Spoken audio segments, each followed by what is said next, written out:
o Felipe Luiz falou, ó, tem que ter coragem, tá? Olha que declaração interessante do Felipe Luiz sobre o nosso digníssimo Alex Sandro, né? O Felipe Luiz comentou a vinda do Alex Sandro para o Flamengo. Olha só, vou pegar aqui as aspas, ó. Um cara espetacular, nível altíssimo, jogador de Copa do Mundo. Ele vem para somar e aumentar a concorrência com o Ayrton Lucas e com a possível volta do Vinha no ano que vem. A lateral está bem coberta. Cara, eu sinceramente, voltando o Vinha vai ser complicado. 3 ali, mas é que o Alexandre é meio que um coringa também, né? Ele é um jogador muito, muito grande. Ele aceitou o desafio e não é fácil. Tem que ter coragem para aceitar o desafio. Não só ele, o Alcaraz, Plata, Michael, são jogadores que vieram para somar. Foi uma janela de contratações excelente e magnífica para o Flamengo, tá?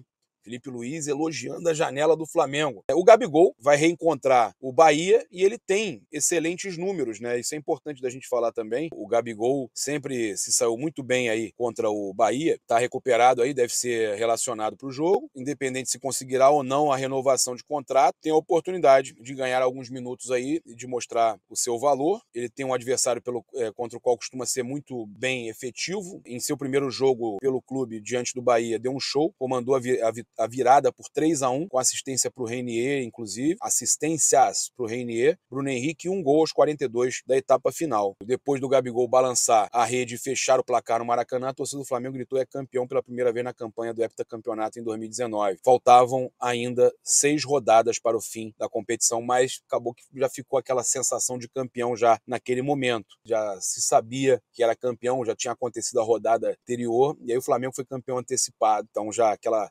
primeira vez que a torcida canta é campeão no Maracanã. Na sequência, ele enfrentou o Bahia 6 vezes e marcou outros 6 gols. Olha que loucura. 3 deles na goleada de 5-0 em 2021, logo após disputar a Copa América com a seleção. É a hora da virada do Gabigol, se Deus quiser, tem que acreditar. Além do retrospecto individual, o Gabigol também chama atenção pelo histórico contra o Bahia. Em 7 jogos, mesmo número de vitórias. Olha que loucura. Na última derrota do Flamengo para o rival, na estreia do Felipe Luiz, ele estava indisponível, ele não estava jogando. Então, Gabigol contra o Bahia é mais um fator aí que mostra que o Flamengo é favorito, mas não tem nada, tanto que está treinando pênaltis, apenas querendo pensar positivamente, viu, gente? Banco de reservas no jogo Flamengo e Bahia, né, nesse jogo decisivo das quartas de final da Copa do Brasil. O atacante voltou a treinar com bola nas atividades aí desta segunda-feira, terça também, né? A gente sabe que o Flamengo aí tá se preparando já para o jogo de quinta-feira. E aí ele voltou a treinar com bola, né? Mas a expectativa é que o atleta inicie a partida no banco de reservas, isso porque o camisa 99 está em fase de recuperação e porque também o Bruno Henrique já tem feito aí essa função de centroavante. Então o Tite não vai voltar com o Flamengo estilo 2019 nesse primeiro momento. O Tite deve vir com o Bruno Henrique e o Gabigol no banco, iniciando no banco, tá? O Bruno Henrique seria então o titular do ataque do Flamengo como centroavante. A gente tem aí também a situação, ainda falando do Gabigol, que o Corinthians volta as atenções aí para contratar o Gabigol, né, para o próximo ano, lembrando que o contrato dele encerra com o Flamengo, né? Mesmo com a janela de transferências fechadas, eles seguem atuando para contratar aí o atacante do Flamengo para o próximo ano, né? Apesar do interesse de outros clubes, o Gabigol seguirá no Flamengo pelo menos até dezembro, né? E aí ele deve ganhar mais minutagem até o final do ano. A gente espera que pelo menos ele honre, né? Faça por onde, né? Pelo grande salário que ele recebe até o final do ano, né? E possa estar ajudando aí o Flamengo a conquistar algum título importante ou alguns títulos importantes até o final da temporada, né? Olha só, a expectativa aí é que ele possa pelo menos entrar nesse jogo contra o Bahia. E o Corinthians, né, a informação que chega é que o Corinthians segue interessado sim, por mais que digam que não, segue interessado no Gabigol. Olha, trazer aqui para vocês também ainda sobre esse jogo Flamengo e Bahia, que o De La Cruz tá fora do jogo, tá? Informação do GE, ainda se recuperando da lesão, ele desfalca o time em jogo que vale vaga na semifinal da Copa do Brasil. tá? Vai continuar desfalcando no jogo desta quinta-feira, né? Ele ainda não conseguiu se recuperar da lesão na coxa direita, continua sem treinar em campo e já é carta fora do baralho do Tite para o jogo daqui a 2 dias, tá? Então ele não conseguiu fazer transição completa, não conseguiu treinar no campo com bola, então não tem a menor condição do De La Cruz e do Flamengo também arriscar o De La Cruz numa situação, recuperou amanhã, não tem tempo, não dá tempo, também não tem que ter pressa, eu já falei sobre isso, a preocupação que eu tenho com o Arrascaeta também, né? O Flamengo não pode perder mais jogadores, né? O Flamengo tem que tomar toda a cautela possível, ainda mais com toda essa fase terrível que está acontecendo, né?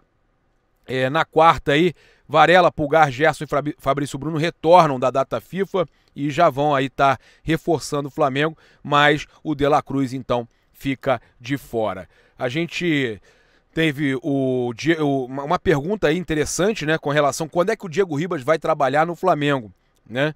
E o candidato à presidência do clube abriu o jogo sobre contratar o ex-jogador. Ele participou de entrevista ao Coluna do Fla, né, e falou o seguinte, o Valim Vasconcelos: não tem negociação nenhuma, converso bastante com o Leonardo, vou pedir indicações, já que ele não quer voltar para o Brasil. Eu admiro muito, né, o Monk, que foi do Sevilha, mas não sei se viria para o Brasil. Minha ideia é trazer alguém dessa qualificação para daqui a 2, 3 anos formar alguém que conheça o futebol brasileiro e o Flamengo e a pessoa possa continuar com esse trabalho. Quem sabe um Diego Ribas da vida, né, que poderia estar junto com essa turma, já tem um certo conhecimento ou não, né? Vamos trazer uma pessoa para ficar aqui bastante tempo e ajudar a desenvolver a gestão do futebol do Flamengo. Nós vamos trazer uma pessoa de fora. O modelo que a gente quer implementar é um modelo lá de fora. Não podemos errar, não podemos fazer diferente, tá? Ele trabalha como comentarista hoje na Globo, o Diego Ribas, né? Mas foi citado aí pelo Valim, que é um dos candidatos à presidência do Flamengo. Então a gente tem aqui uma informação importante para trazer para vocês, que foi a nova pesquisa divulgada aí, né, com relação à eleição do Flamengo. A gente mais cedo tinha trazido uma pesquisa diferente, né? Olha, a gente trouxe a INPR, né, o Instituto INPR, que indicou que o Rodrigo Dunst estava na intenção de voto entre os candidatos à eleição do Flamengo, estava na frente, estava bem na frente, né? E a pesquisa do BEE entrevistou por e-mail 410 sócios entre 26 de agosto e 6 de setembro. O resultado foi o seguinte, né?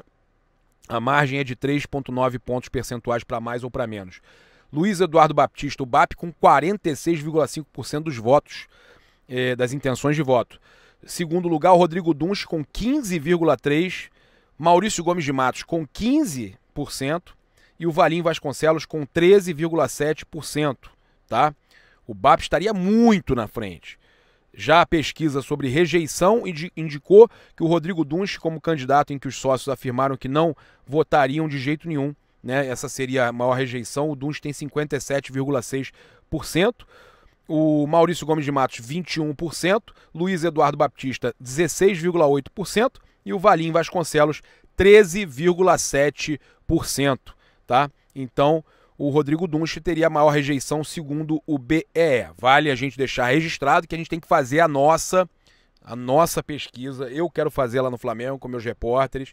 A nossa pesquisa para a gente chegar entender qual que tá certa, porque tem um que diz que tá o Dunst na frente, a outra diz que tá o BAP na frente, então eu preciso fazer uma pesquisa que traga a realidade e eu vou, né, tentar fazer isso lá com os sócios do clube. Sócio? Beleza, vou tentar ouvir uns 200 sócios lá no Flamengo, tem que ficar os 3 dias lá, pra gente entender realmente como é que tá a situação da eleição no Flamengo.